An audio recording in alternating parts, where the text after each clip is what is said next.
Magandang hapon po. Yes, ma'am. Sir Wen.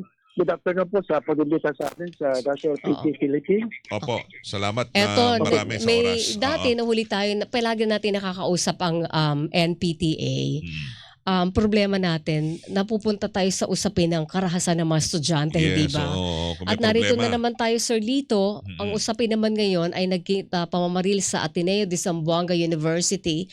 And lahat na napapag-usapan na kung anong dapat bang gawin sa eskwelahan, sa bahay, para po maprotektahan yung mga kabataan sa ganitong klase ng karahasan at higit sa lahat, sila mismo yung hindi maging kriminal. Sa inyo po bang organisasyon, may naiisip pa kayo na ibang paraan na pwedeng gawin para masigura na yung mahakbang ay tiyak na magiging epektibo, Sir Lito? Yes, ma'am. Unang-una po, ma'am, meron tayong incident sa Tacloban. Ang Tacloban incident naman is yung bata doon, relatives ata, yung may baril. So, nepuslit niya. Ito naman sa Ateneo Zamboanga, which is maybe it's being run by the diocese of Zamboanga, ito naman ay private school na writing may tutoring. And then nepuslit ata yung baril kasi papasok yung bata sa school, hinatid ng magulang, baby, pero yung baril sa family nila. Kasi nasa custom ata yung parent. Yes. So, ibig sabihin po rito, ma'am, sa bahay pa lang, there is already pabayaan. Siguro, yung mga bata, nakikita nila kung paano humawak yung parents, relatives, paano nila siguro linisan, paano nila whatever gawin. So, nakikita ng bata, and then, saan po nilalagay ng mga relatives nila, kung saan nilalagay ng cabinet or safety places, nakikita. Kaya, nadala yung baril na yan. Opo. So sa atin pa lang, ma'am, sa bahay pa lang, meron ng pagkukulang sa bahay pa lang. So yun unang-una po, ma'am. Opo. And then, yun ang una, nakikita natin sa bahay pa lang. And then, may basic, ibig sabihin, and what then, yung sa ating gadgets, yung mga bata kasi yun, advanced na kasi meron na silang mga games na baril-barilan, ganun, ma'am, na apps na kanilang quads. And then maybe that's another thing na mag-influence. And then, pwede rin through messenger messaging, kadyawan, yun po ang nakikita din natin na that trigger naman. Sa atin naman, yung assessment natin sa Tacloban, baka yun ay last year pa na yung hiduaan siguro, nadala lang kung panibagong school year. Yun ang nakikita natin dyan. So, yun, ang comparison natin. Now, sa atin naman, ma'am, kung pwede sana, sa PTA kasi, sa classroom pa lang, on the first few weeks ng ating klase, nagkakaroon lang ng PTA meeting. Nag-umpisa yan sa classroom. Sa classroom pa lang, ma'am, makikita natin kakunting dumarating na parents. Why? Because doon pa lang sa classroom, magdating mo doon, code explanation, election ka agad ng PTA officers.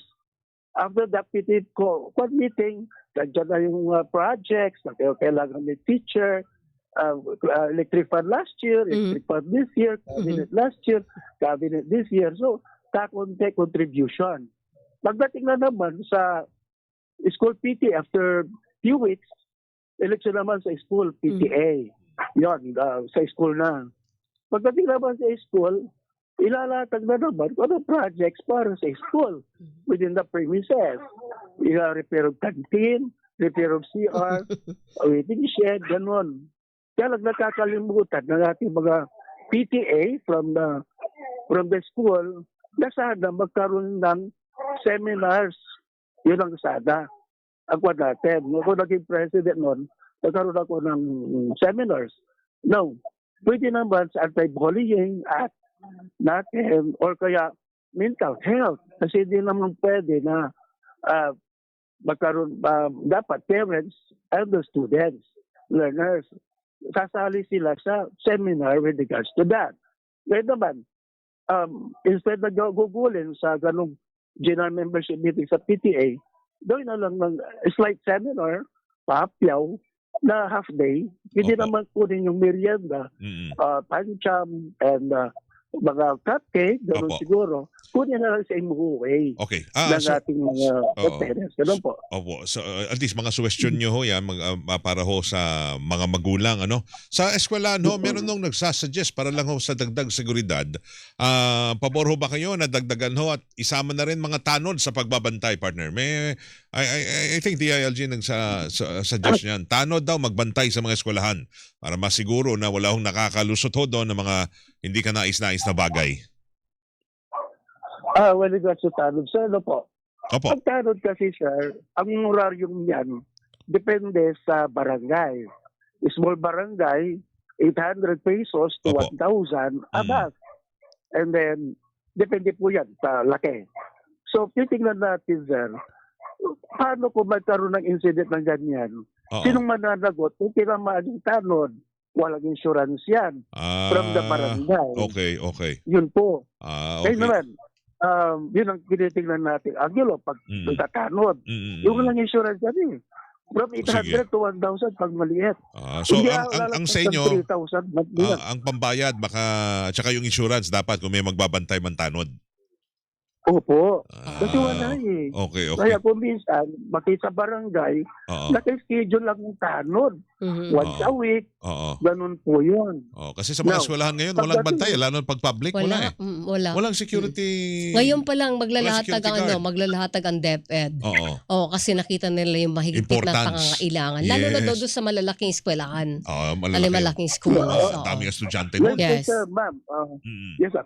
With regards naman sa security guard, pag public school, ma'am, I think pag nag-retire, wala na yung item eh. Mhm. So dapat siya, maski sa janitor, pag nag-retire, wala na yung item. Mhm. Sana pag nag-retire, mag-open sila ulit ng item. Okay, para continuous na pupunta. Oo, nawawalan. Pag nag-retire na, nawawalan na ng security guard. Oo. Oo. So, ma'am, anong ginagawa ng principal? Mm-mm. Magre-request niya sa division offices na yung imuwi nila, kuha sila ng sa agency. Mm-mm. So, kuha sila. Oo. Pag it's or the other way around, is request sila sa local school board para makakuha sila ng security guard Mm-mm.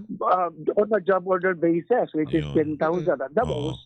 Oo. Kung depende sa kwan po yun, sa municipality, city naman. Opo. So yung mga pagyayari ngayon na Mm-mm. nakikita natin. Alright. Opo. Sige. So Lito, salamat ha. At Nang saka- marami. Sir, thank you. Thank you go po ahead. sa oras. Opo. Isa pa rin po sa Opo. question.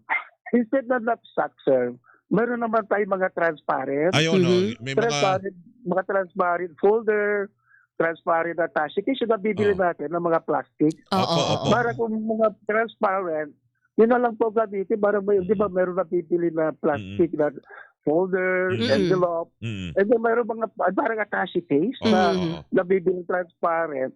Yun na lang sana i-suggest natin. Instead na knapsack, kasi pag yun ang nakikita natin, merong nakikita agad yung hawak-hawak ng Yes. bata. Mm-mm. Opo, transparent. Kung gusto natin makita yan. Yan. Opo. Sige, Yung salamat. suggestion natin. Thank you po sa inyong mga Opo. pananaw ha sa insidenteng ito ng mga karahasan na hindi dapat nangyayari ho sa mga paaralan. Yes. Sir Lito Senieto, salamat po na Magandang marami. hapon Magandang po. hapon.